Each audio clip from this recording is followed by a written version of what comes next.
시청자 여러분 안녕하십니까? 2026년 4월 12일 배승의 뉴스 배송 시작합니다. 어차피 죽으려면 뭔 짓을 못하겠냐? 트럼프한테 죽냐? 이스라엘 모사드한테 죽냐? 어차피 죽을 목숨 내 맘대로 하겠다. 이게 누구냐고요? 바로 이재명입니다. 북한한테 죽는지 중국한테 죽는지 모르겠습니다만 이번에 이스라엘 모사드까지 건들면서 이게 외교적 결례뿐만 아니라 이재명의 목숨줄까지 걸려있는 사태가 돼버렸습니다. 이재명의 이 가벼운 입과 그리고 이 SNS 이게 지금 국제사회에서 논쟁이 되고 있고 이스라엘은 직접적으로 유감을 표명하면서 너 사과해라까지 얘기했는데 이재명은요 국내식 좌파식 선동을 이용하면서 이스라엘 니들이 나쁘다 이렇게 얘기하고 있습니다. 미국과 이스라엘은 동맹이죠. 우리나라도 이스라엘과 동맹입니다. 자, 그런데 이 동맹을 건드리고 있습니다. 왜? 이스라엘이 이 미국과 이란 회담에도 레바논을 공습하니까 이 공습이 나쁘다고 하면서 이스라엘을 공격했는데요. 공격을 할래도 사실을 알고 공격해야 되는데 사실이 아닌 걸로 공격해서 지금 난리가 났습니다. 지난 10일 이재명이 자신의 X에다가 이스라엘군으로 보이는 병사가 건물 옥상에서 의식 없는 사람을 밀어내는 이런 사진을 공유했습니다. 이런 동영상을 공유했는데 이에 이스라엘 외교부가 이스라엘 외교부가 이런 얘기를 했습니다. 이 이재명의 발언을 용서할 수가 없다. 강력한 비난을 받아야 되겠다. 해당 사건은 테러리스트 작전 중에 발생했으며 당시 이스라엘 병사들이 자신의 생명에 대한 직접적이고 즉각적인 위협이 있을 때였는데 이 사건은 2년 전에 철저히 조사되고 해결됐다. 이재명 개시 전에 항상 확인하는 것이 더 좋겠다. 그러니까 이재명이요. 이스라엘 군이 한 사람을 건물에서 밀어서 사망시키는 이 장면이 마치 지금 레바논 공격하듯이 지금 있었던 일인 양 이것을 공유하면서 죄송합니다. 이스라엘을 향해 가지고 우리가 문제 삼는 유태인 학살이나 전시 살해는 다를 바가 없다 하면서 이스라엘한테 유태인 학살 얘기를 한 것입니다. 홀로코스트 얘기를 한 겁니다. 자, 이스라엘은요. 이 유태인 학살로 인해서 많은 피해를 입었고 미국과 이스라엘 그리고 서구 사회에서는 이 유태인 학살에 대해서 이야기하는 것을 굉장히 조심하고 있습니다. 그런데 이스라엘이 지금 어떠한 이유로 레바논을 공격하고 여기서 지금 전쟁 이란을 공격하고 이런 공격하는 거에 대해서 유태인 학살과 똑같다. 그러니까 니들이 당한 거나 니들이 하는 거나 이건 나쁜 일이다 라고 하면서 비교할 수 없는 것을 비교한 겁니다. 자, 이스라엘 외교부가 분명히 이재명한테 너 게시물 올리기 전에 확인하는 거 중요하다 이렇게 얘기를 했는데요. 그럼 여기서 한 발 물러나야 되지 않겠습니까? 지금 이재명이 공유한 것은 지금 일어난 것도 아니고 그리고 2004년에 이미 이스라엘에서 확인하고 조사하고 끝난 문제인데 이걸 들고 나온 겁니다. 그런데 이재명은 뭐라고 했느냐? 내가 아프면 타인도 그만큼 아프다. 끊임없는 반인권적 반국제법적 행동으로 고통받고 힘들어하는 전 세계인들의 지적을 한 번쯤 되돌아볼 만하다라고 하면서 이스라엘을 다시 공격을 했습니다. 그러자 이 이스라엘에서도 지금 뭘 하는 거냐? 우리가 이렇게 분명하게 다른 이유가 있음에도 불구하고 니들이 이거를 유태인 학살이라고 하면서 우리가 전쟁하는 거에 대해서 우리를 도와주는 게 아니라 반대를 해? 이재명 너 진짜 제정신인 거야? 이렇게 얘기를 한 겁니다. 자, 그런데 또 이재명이 가만히 있지 않고 뭐라고 했느냐? 각국의 주권과 보편적 인권은 존중하되 침략 전쟁은 부인된다. 그러니까 이스라엘이 끝까지 침략 전쟁을 하고 있다라는 겁니다. 그러면서 내 생명과 재산만큼 남의 생명 재산도 귀하다. 존중해야 존중받는다라고 하면서 이스라엘의 이런 공격에 대해서 이 내막도 모르면서 유대인의 홀로코스트 이 진짜로 이스라엘한테 건들지 말아야 되는 거 유태인 학살을 한 거 아닙니까? 그런데 그것을 건들면서 니들이 남들을 학살하고 있지 않느냐라고 하면서 이스라엘을 공격을 한 겁니다. 현재 이스라엘 분쟁은요. 하마스의 선제 테러 공격으로 시작된 전쟁 과정에서 발생한 군사적인 충돌인 것입니다. 민간인 희생이 나는 것은 어쩔 수 없는 그 비극적인 일이지만 이를 나치의 홀로코스트와 비교시키는 것은 완전히 사건의 본질을 왜곡하는 거죠. 거기다가 국제적인 금기 위반, 유태인들한테 홀로코스트는 민족적 트라우마입니다. 이런 민족적 트라우마이자 절대적인 금기를 이 대한민국 대통령이란 작자가 분명히 이스라엘 외교부에서 너 사실 확인하고 얘기해라 라고 분명하게 경고까지 했음에도 불구하고 이것을 이 용어를 연상시키는 방식으로 이스라엘을 공격하는 거, 이스라엘의 트라우마를 공격하는 거, 이 자체가 국제사회 전반에 반유대주의적 오해를 살 만한 아주 위험한 발언이라는 것이죠.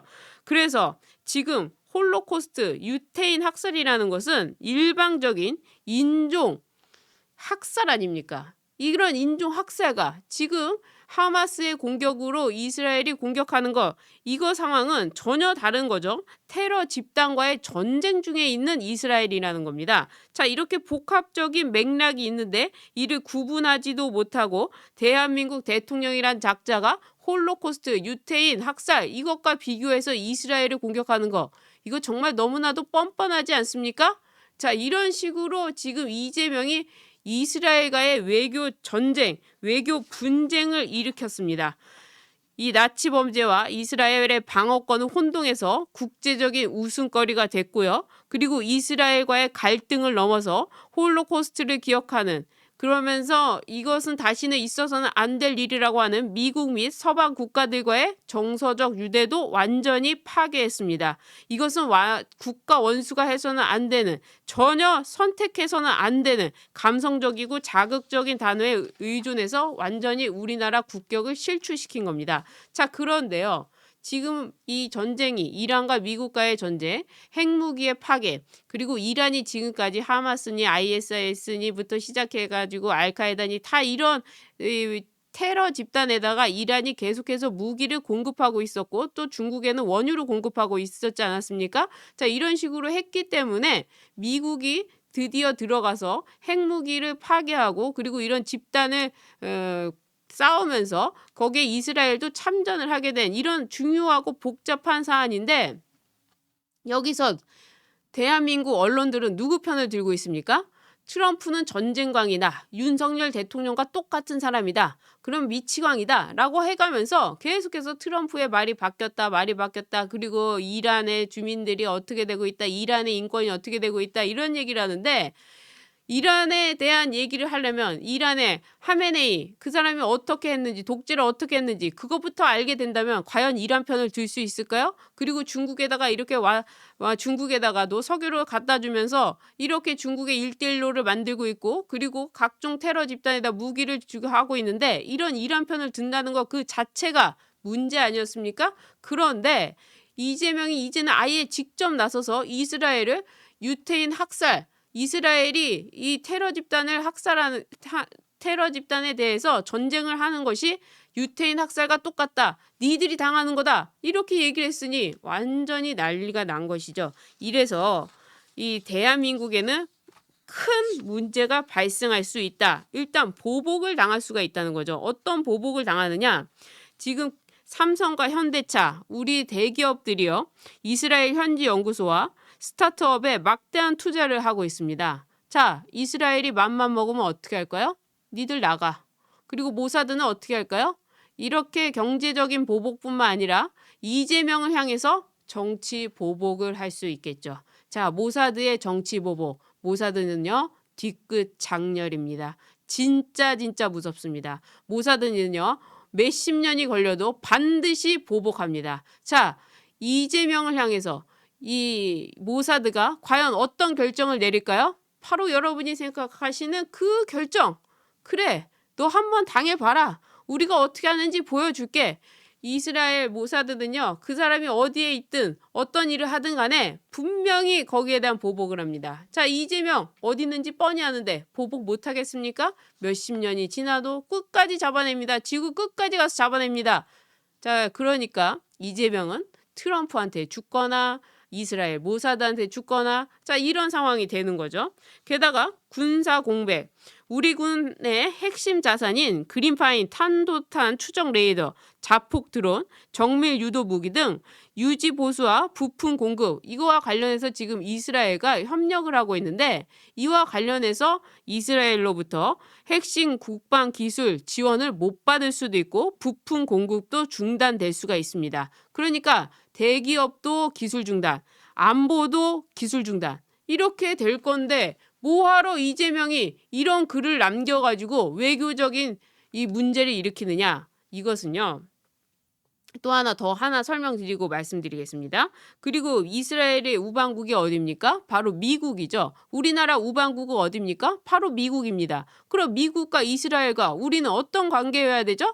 바로 우방국인 관계여야 되죠. 그런데 우방국이 지금 미국도 공격하고 이스라엘도 공격하고, 이게 우방국입니까? 완전히 판 뒤집어라는 거 아닙니까? 그리고 이재명의 머릿속은 이거 아닙니까?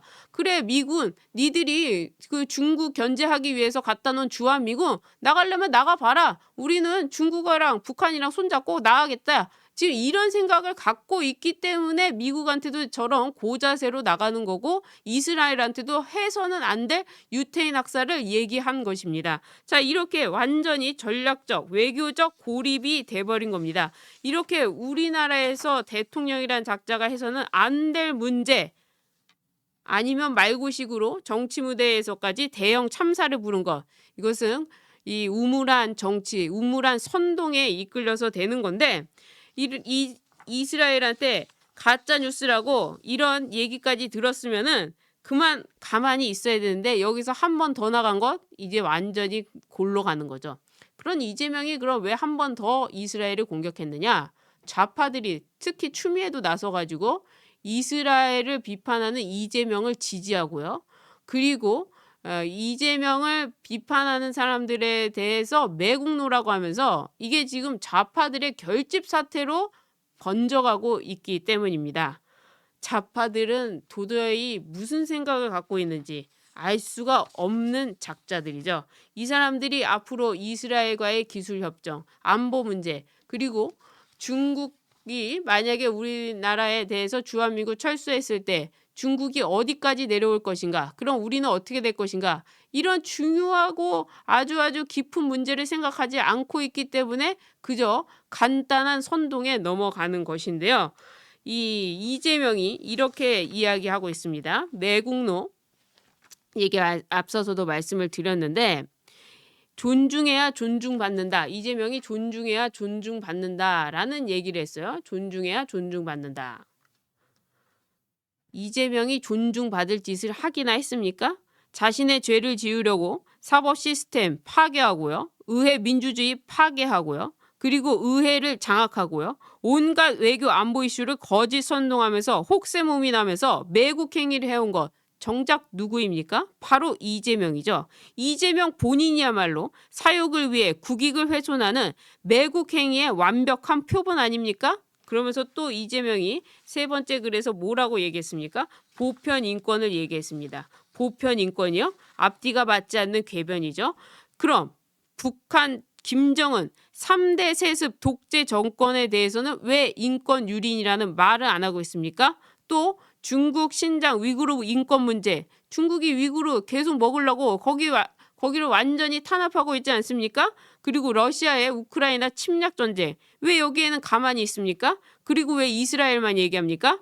참혹한 전쟁 범죄에는 왜 눈 감고 있습니까? 게다가 북한이 우리 서해 공무원 어떻게 했습니까? 왜 거기에 눈 감고 있습니까? 천안함, 연평도 포격 등 북한 만행에 대해서는 왜 사과를 요구하지 않습니까? 사과하라고 한들 사과하겠느냐라는 것이 말이 되는 겁니까?